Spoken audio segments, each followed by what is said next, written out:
Technology is helping police better collect DNA evidence. A system which has been used to help crack local cases allows investigators to get samples that once seemed impossible. Investigative reporter Laura Geller joins us with our week-long series into new forensic technology.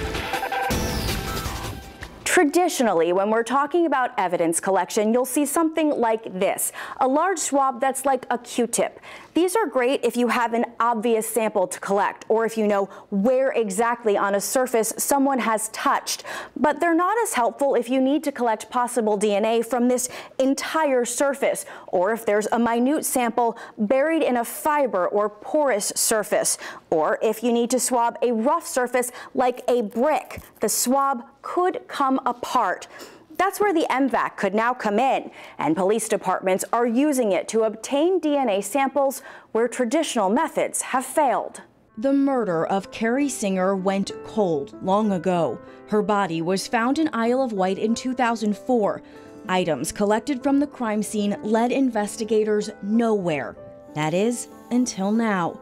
The sheriff's office had evidence re-examined using the MVAC. But for 13 years, these items have been sitting in our evidence room, and there was this profile. Detectives say using that piece of equipment was a game changer in Carrie's case. We think the profile that we got from 2017 is the profile of the person responsible for Carrie's death. But Isle of Wight investigators had to go all the way to Florida to utilize the MVAC. No police departments here in Virginia have one. MVAC Systems President Jared Bradley is trying to change that. He showed us the device while on a trip to meet with law enforcement throughout Hampton Roads. This is the actual invention right here.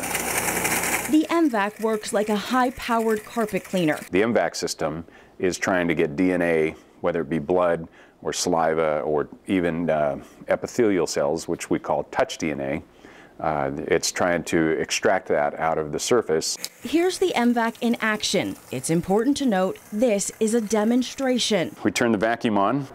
Obviously, this is not the usual sterile environment. The magic occurs right here in the middle. The sampling head sprays on the inside rim and vacuums along the outside rim. You can see it's spraying out there, and then you just once you get the sampling head flat onto the surface, then it just sucks it up. That solution containing the evidence is collected in a bottle, then poured into this filter device. So now we have DNA that's all trapped right there on that filter. The MVAC has been used in cases to get DNA from rocks, cement, clothing, and larger surfaces, including the trunk of a car. Right now, only 35 police departments have one.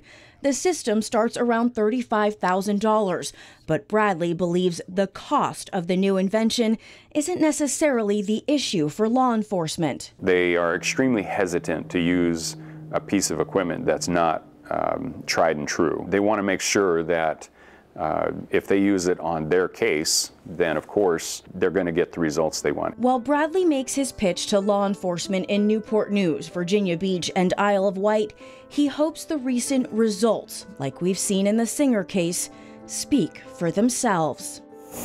Behind every case is a victim. To know that we're helping the investigators move those cases forward, be able to help those victims receive justice and the families to get closure, it's a wonderful feeling. So once police have that new profile and it doesn't match a suspect in the system, how can it help the case? Tomorrow on 13 News Now at 11, we'll show you another new system that uses that DNA information to give investigators a better idea of who they are and are not looking for. Laura Geller, 13 News Now.